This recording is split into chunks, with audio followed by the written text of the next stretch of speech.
In this video, I want to share with you why you do not want to do skin flooding.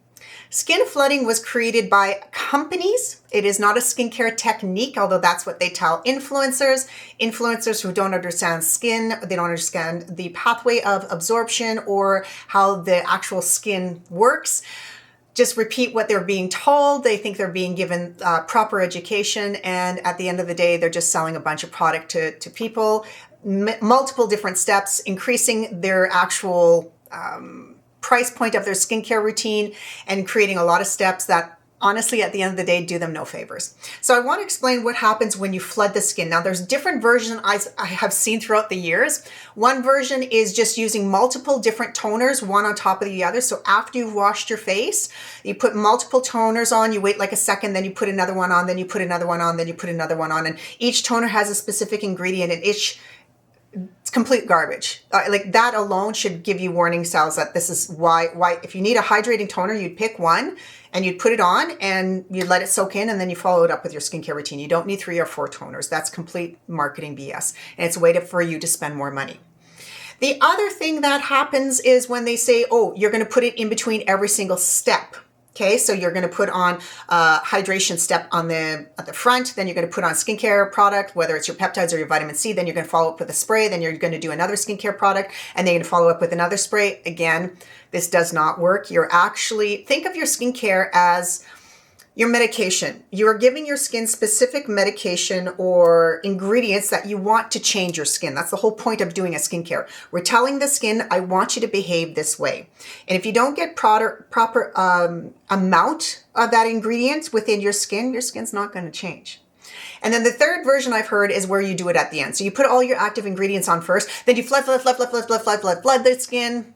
What's going to happen? You got it. Your final moisturizer is not going to absorb properly. Your final moisturizer is typically the one that has everything that you need, all your emollients, all your water-based, all your extras in there. And now you've made it so your skin doesn't actually absorb it, because skin can only absorb so much at a time.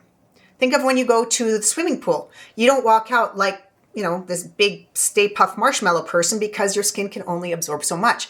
What happens when you get out of the pool?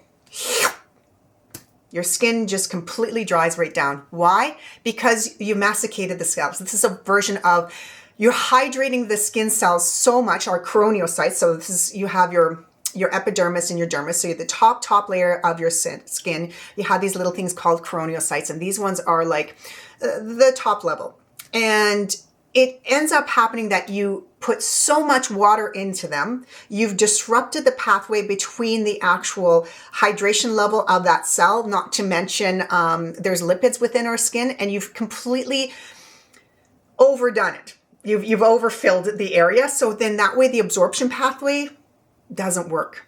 So all your vitamin C's that you spend $100 on, your peptides, all of that just does not get absorbed properly. So you're overdoing it with your skin. Okay, so you're putting too much hydration in there. Your skin cannot absorb the other products properly. And second of all, you're actually making the situation worse. This we've seen a lot with oily skin, when people were like, don't put moisturizer on oily skin, it's going to make it oilier. We found out that was absolutely not true. So when you have oily skin, you have hyperactive sebaceous secretions. And we found that when we weren't hydrating those, what ended up happening is kept thinking, hey, I'm dry, send more oil. Same thing happens when you skin flood. All of a sudden, you're going to start disrupting the skin, and you're going to get more transepidermal water loss. So you're losing more water, and your skin can no longer hold onto whatever ingredients you're trying to put in, because it's been, again, overdone. You've filled the bucket, it's overflowing. So it's really important to understand that this is a marketing gimmick as far as I'm concerned. It's there to make you spend more money. It's there to put in more steps. And unfortunately, like I said, people who don't understand skin, who have no education in skin, unfortunately are easily duped into something like this. It's the same thing with the gua sha. Gua sha does not firm up your skin. Gua sha just is a lymphatic draining system, and that's about it.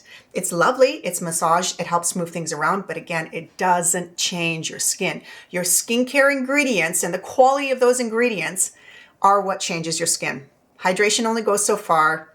And again, I want to be very clear so you don't get duped into buying something that you don't need, or worse, weaken your skin barrier, disrupt the pathways, and then of course your skincare products don't work because again, you're disrupting the entire pathway and you're filling up your skin too much. So if you do have any further questions about the whole skin flooding thing, please feel free to write it down on the forum. That's what it's there for. I will get back to you within 48 hours, unless of course it's the weekend, then of course that's time with my family. And of course, Monday is my admin day. So unless it's those 3 days, I will definitely get back to you guys. I hope you found this helpful. Thank you so much for your time.